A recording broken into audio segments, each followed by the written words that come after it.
This is an informal event, so please feel free to get up, walk around, grab some water if you like, that's in this cooler, take pictures. The 47th Fighter Squadron would like to thank the following distinguished guests for attending today's graduation. 924th Fighter Group Deputy Commander Colonel Ramos.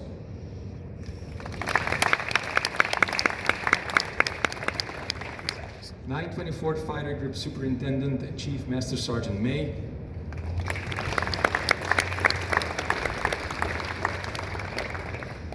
The 47th Fighter Squadron Commander Lieutenant Colonel Plant. 924th Fighter Group Honorary Commander Mr. Mark Heeman Ellis.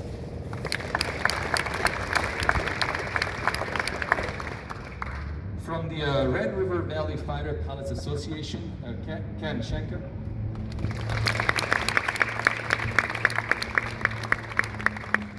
All other commanders, chiefs, and guests, welcome. Finally, the 47th would like to thank all of the family and friends of 20BBD who made the journey to sunny Arizona to be with the class today, and also anybody that's taken time to follow the event on Zoom as well. Ladies and gentlemen, the 47th Fighter Squadron Commander, Lieutenant Colonel Plant. Good morning. Test. Everybody hear me? Attack. Welcome, everyone. Seriously, thank you to coming out here today to support this event. It's been a longer than usual event. I call these guys the COVID class because they've been here, what should take 6 months. It's now pushing 7 to 7.5 months. So a lot of things we've had to work through, challenges we've had to overcome. A couple points I'd like to make. First, thanks to our maintenance team out there that I can see. Thanks for coming, guys. Really appreciate it. You guys not only work in 100-degree heat, putting up scows and working through the syllabi, but we also know that every time we go to the airplanes, they're also safe. So thank you for what you do. We got TRs. Sim guys, instructors out there, thanks for coming out. They do all the academics, all the sims, the myriad of hours that the students go through before they get in airplanes and fly stories. So thank you guys very much. We appreciate the work.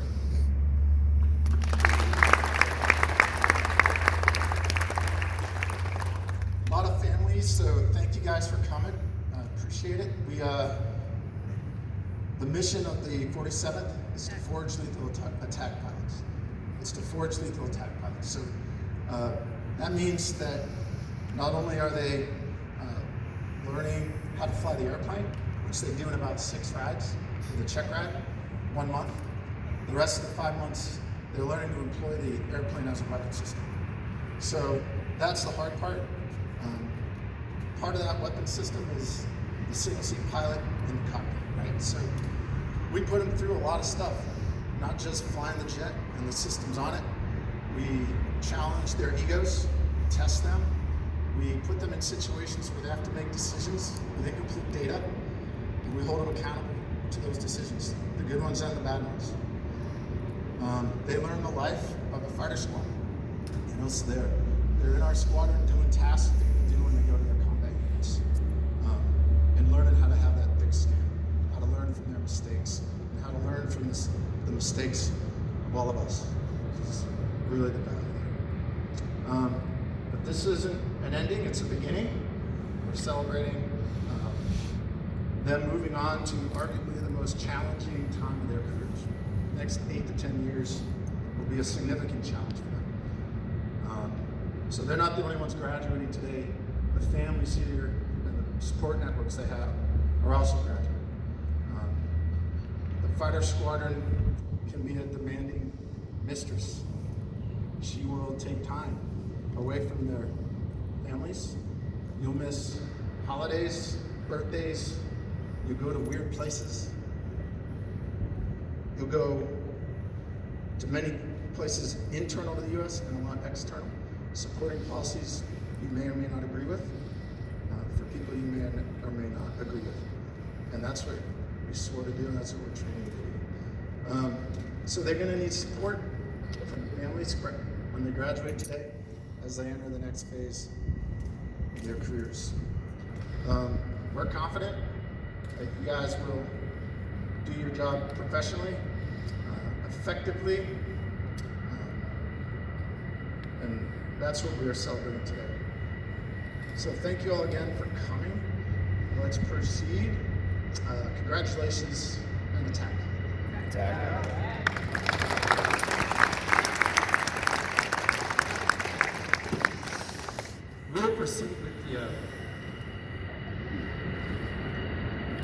We'll proceed with the presentation of the members of the class 20 BBD. For the last nearly 9 months, this class has dedicated themselves during initial qualification to wear a mask, wash their hands, and learn both the art and science of employing the greatest closed-circuit support platform ever built. The program consists of over 40 sorties, progressing from simply learning how to take off and land to sorties that challenge them to employ the aircraft in danger close distances in support of our men and women on the ground. In addition to over 80 hours in A10C, these attack pilots accomplished over 240 hours of rigorous academics and simulators. 12-hour days of the squadron should have been the norm, but they got away with remote learning before it was trendy in the Tucson school district, so we crammed the 6 months of training into 9 months for them. So you can imagine how busy they were. And, we know that the friends and family also played a vital role in the success, and for that we thank you. And they also have countless pets who probably appreciated time at home as well during the COVID hours. Today, each student will receive an official Air Force graduation certificate. They'll also receive a cased flag courtesy of Mr. Mark Heeman Ellis. And they'll also receive a certificate for the first day that they fired the mighty Gawade 30mm Gatling gun. The new wingman will then recognize his or her spouse or significant other for the mutual support provided over the past 9 months.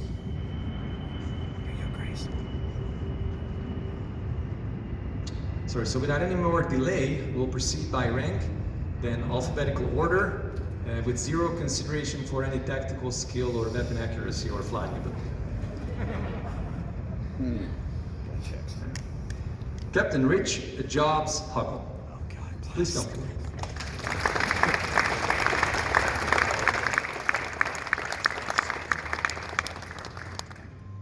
Hailing from Buffalo, New York, this former R2-D2 is best known for herding the rest of the cats of 20 BBD as class leader. The long and treacherous road to student leadership is paved with every other line in his boldface exam starting at throttles max. When he's not dreaming about actual afterburning engines, Rich studies wildlife and looks for close encounters with them. Beasts like how do I pronounce this, Cathartes aura, and also knows the turkey vulture that he tries to hit him here. He's headed to Moody Air Force Base, Georgia, to join the 75th Fighter Squadron, the Tiger Sharks.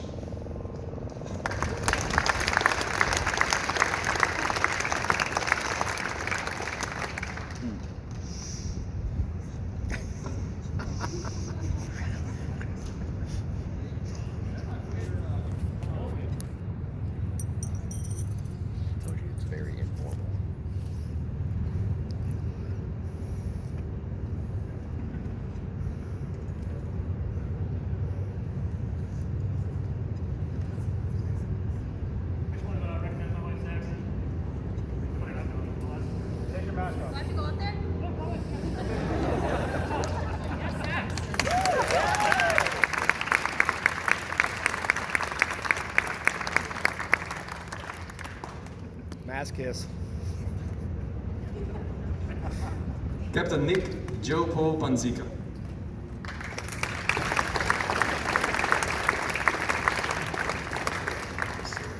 I wish they were in order. Yeah. There you go, that's Panzica. The sailor from Thousand Oaks, California. Actually, can I get one of them lieutenants over in the back to come up here? There you go. See how motivated you are. Thank you. So the sailor here, Nick, is from Thousand Oaks, California.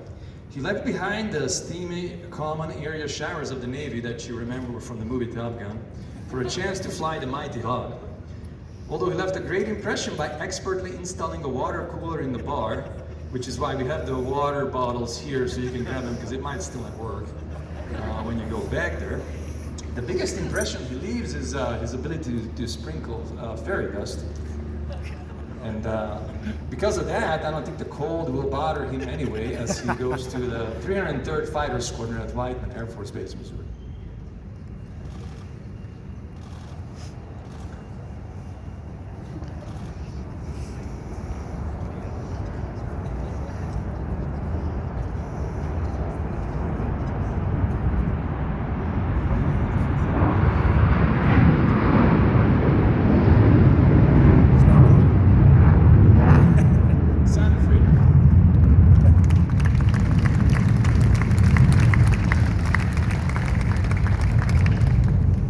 Chase Shamu Adcock. This attack pilot traces himself back to Ward Trace, Tennessee. He's best known for tactical check-ins and wearing a stylish Dave Clark headset around the squadron.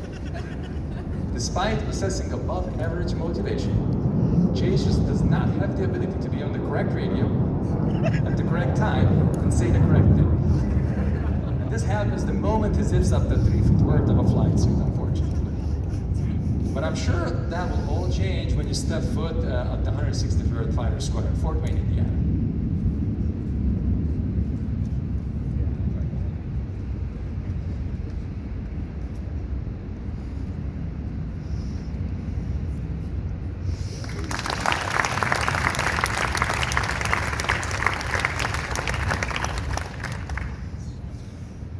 Lieutenant Mariah Penny Althouse. So sorry, that was not a California girl from Mount Shasta, California. This hot pilot, as you can hear, laughed her way through this course. This was a blast. Penny made a strong first impression with the other ladies. Thank you very much for that one. They made breakfast. They cooked breakfast for us during the first UTA weekend. And she can also instantly stare you down till her eyes bleed. So Lieutenant Althouse is headed to Baltimore to fly with the 104th Fighter Squadron.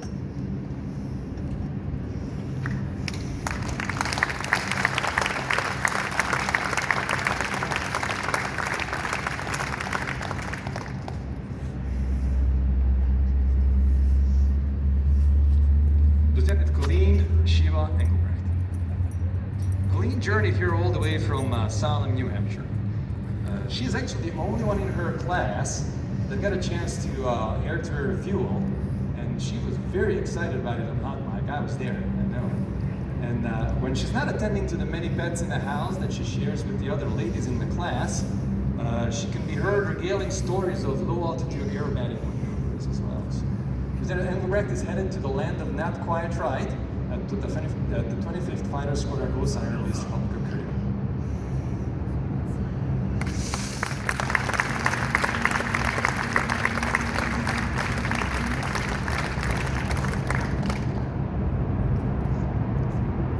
Lieutenant Sean Jokbot.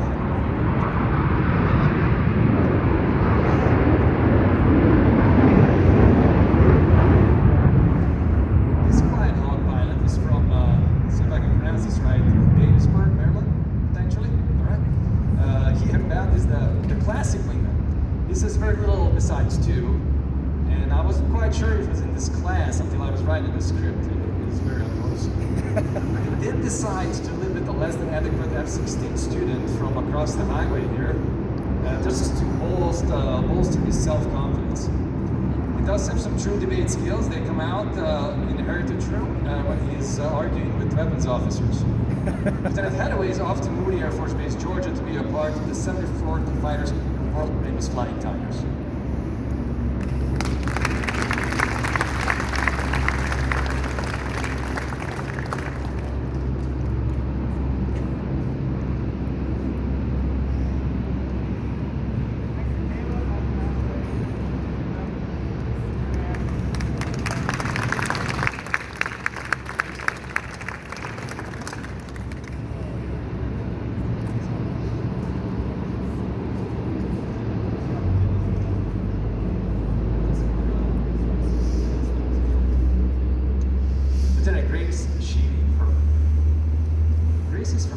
Providence, Kentucky. She took on the prestigious role of class historian and shined those skills when she was regaling her classmates' heroism at the roll call where we named 20 BBD. This act, by the way, is known as Red Actor Bros. She was very good at this. I'm sure this will be quite welcome when you show up at the 25th Fighter Squadron Gosan, Republic of Korea as well, to smell kimchi within the range of strategic SAMs over there.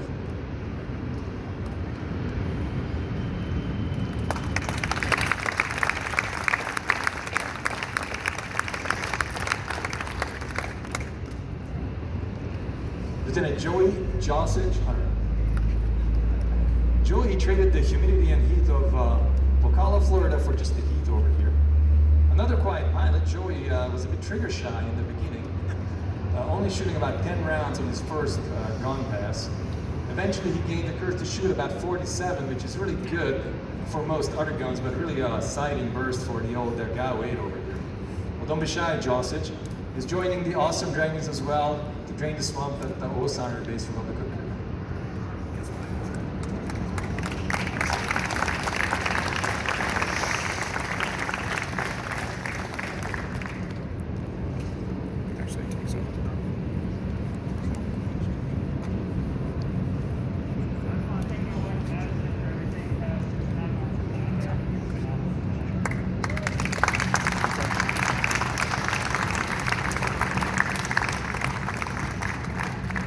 Lieutenant Ryan Blunderbuss Slave. Ryan came to us with a shaved face. You can take the mask off just to show. So, when you turn around here. So this was shaved when he came to us, and he had a little trouble with the calendar, let it grow past March. By August, I'd say it was by August when he kind of started looking like male facial hair. So it took him about 4.7 months. That usually takes a month of March for others. It's kind of like the 9 months that the class took to go through the B course when it takes like 6 months for everybody else that has passed. He's also going to steer into the Chandler's Den to Hazy Horizon at Osaner Base Republic of Korea.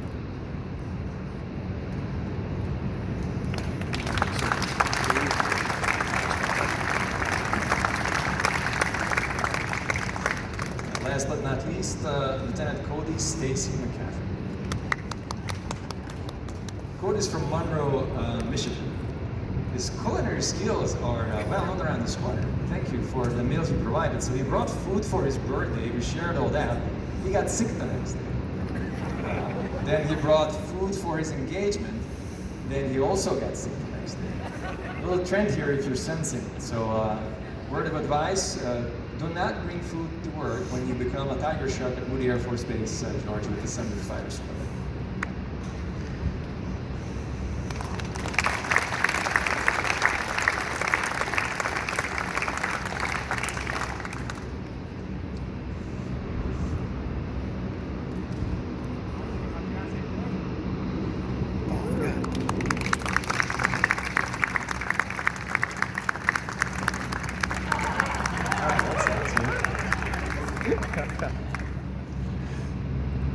I'm sure that will protect you guys from COVID. Nice one. Ladies and gentlemen, one more round of applause, please, for Class 20 BB.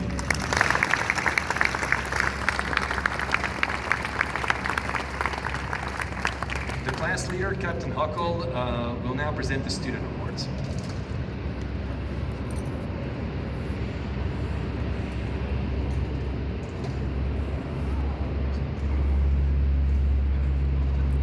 On behalf of the class, I just want to say thanks to all the instructors who put all the hard work in kicking us out before the CAF. Maintenance, Intel, One Chucks, everyone who's really taken part in the class. I know we've probably worn out our welcome at this point, so we're going to move on. That being said, we wanted to recognize a few of the instructors that we thought were exceptional. So without further ado, for our favorite sim/academic IP, we have Alex.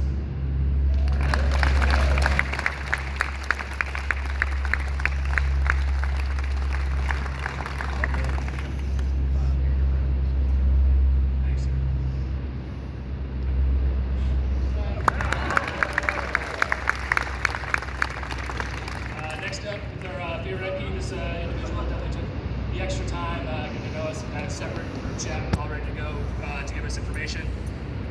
Spent the time, sitting us down if we had any sort of questions like that. So Satan, which I don't think he's here. All right.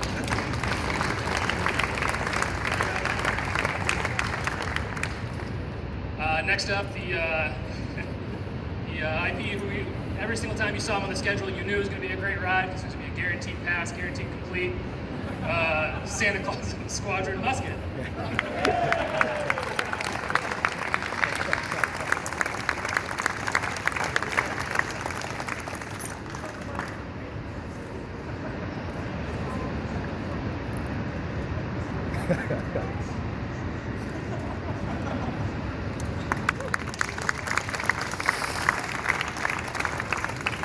So next up we have the hammer. This IP definitely was in the A10 when we do the G exercise. Most people, was your G exercise valid? Yes. This IP you knew was going to queue up the tapes and make sure that every portion of that G exercise was good to go. So for Borat, we have a stopwatch for you so you can better time the individual breath exchanges in between our junior players.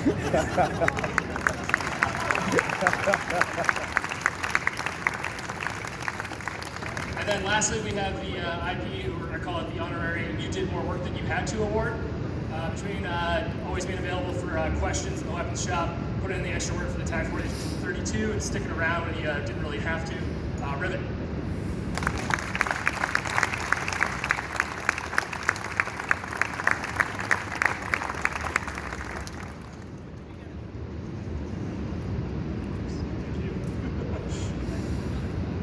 That's all I got. Thanks.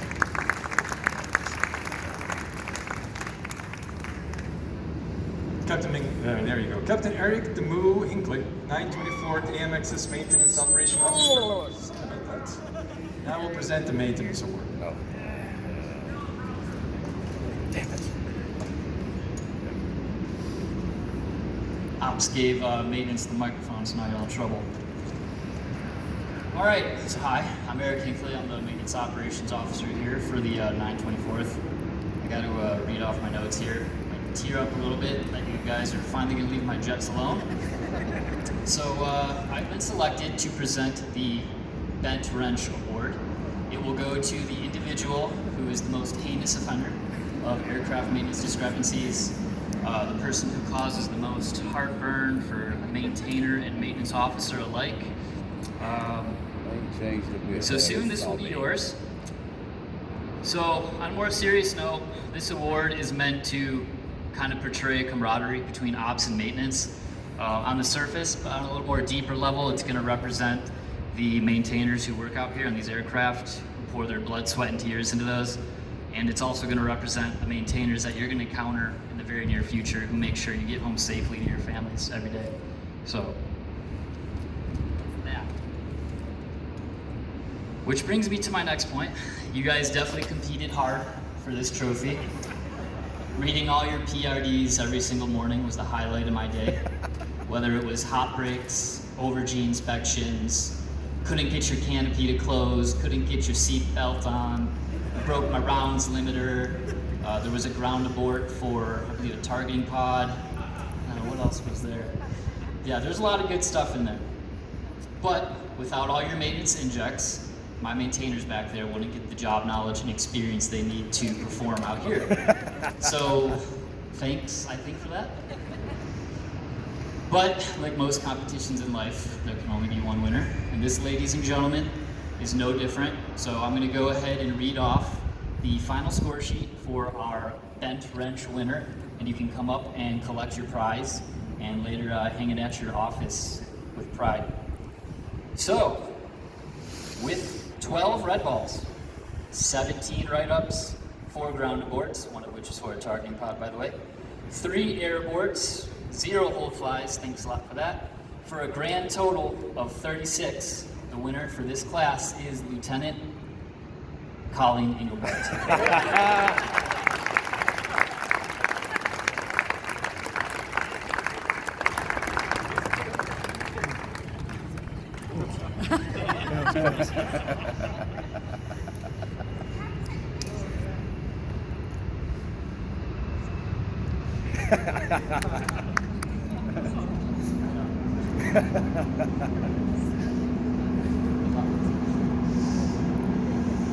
wasn't awkward at all. You're not So- awkward, don't worry about it. We have the winner for the bent wrench. I think there's one more guy I need to talk about. Jesus. One more individual. So unfortunately, you didn't win the bent wrench. You tried your best. You blew it. No points for second place in this competition. Sorry, I had to get that one in there. So, with the least amount of maintenance discrepancies, Lieutenant Shane Hathaway, please come on up.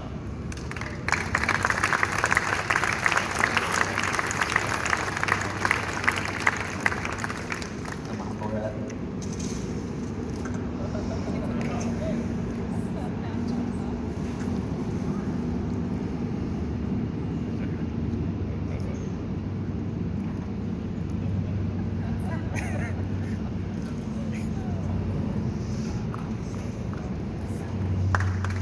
Awkward again. But on a more serious note, congratulations, you guys, on your accomplishments. It's awesome you're attack pilots now. Good luck on your future endeavors, and maybe one day some of you guys will be back here as IPs. Some of you, maybe not. Thank you.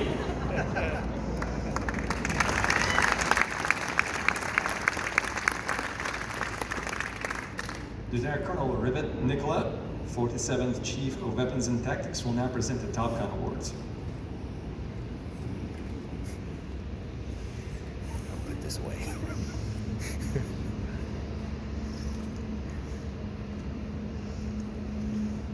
Hi, good morning.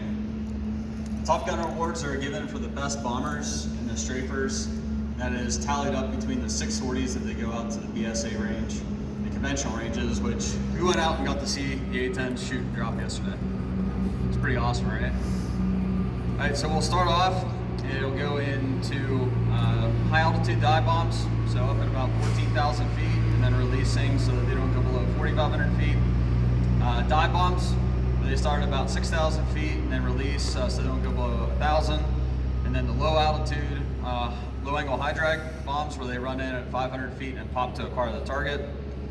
High angle strafe, so it's kind of the bread and butter delivery of the A-10s, and then really getting down to the weeds with the long range and low angle strafe. So for the first time that I've seen in these classes, there is one person that won all of the bombing deliveries. So I'd like to welcome up the man with the bulletproof mustache, Blunderbuss.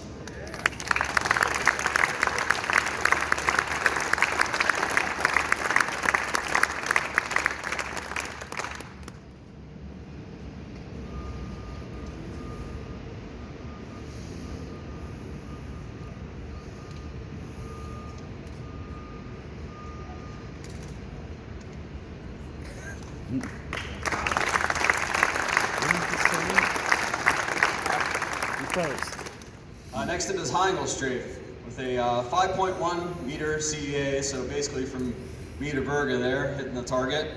Lieutenant Colleen Shiva Hilbrecht.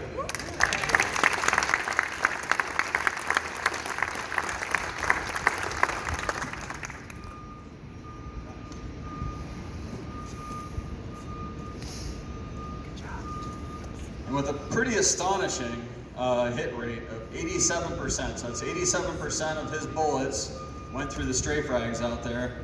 Captain Nick Jopo Panzica.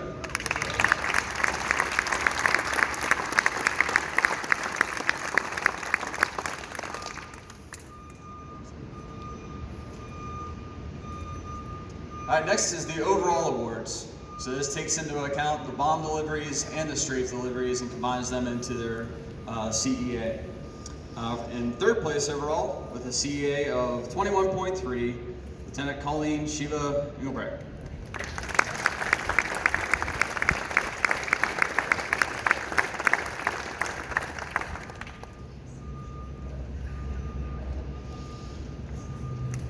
In second place, with an 18.1 meter CEA, Lieutenant Mariah Marla Penny Althouse.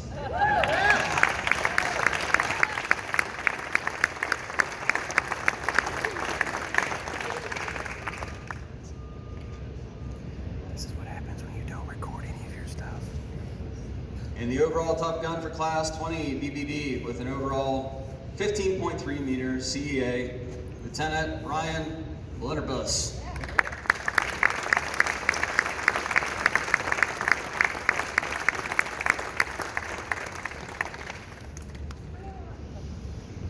get a sweet bullet to go along with it too.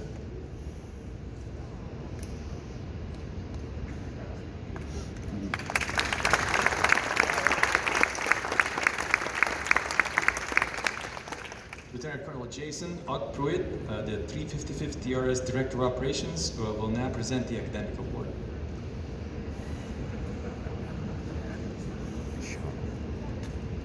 Thank you. Congrats, DVD from Colonel Manning and everybody at the TRS. Of all those academic classes that Borat talked about earlier, it culminated with like double-digit tests and over about 470-ish questions. And out of the class, actually 2 individuals scored 100% when you combine all those tests. So well, like the good captain said before, there can be only one. So if I could please get Lieutenant Herman and Lieutenant Althouse to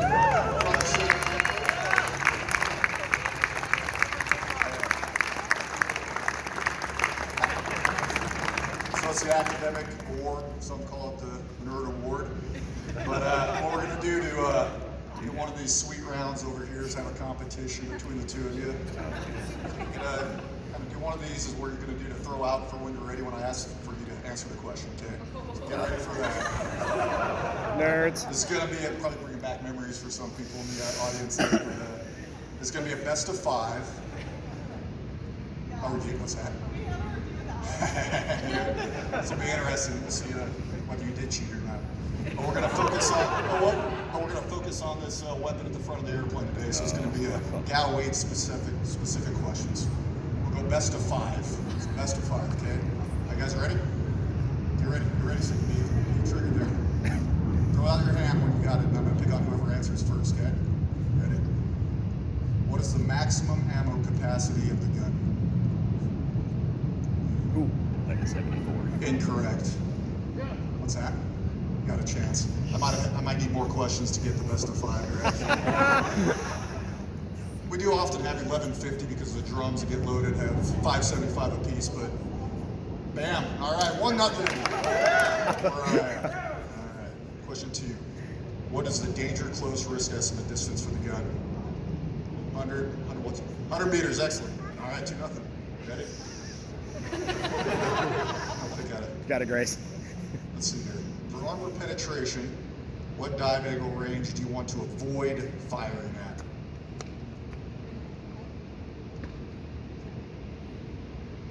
Incorrect. What dive angle range do you want to avoid firing at for armor penetration? No way. We'll move on. 15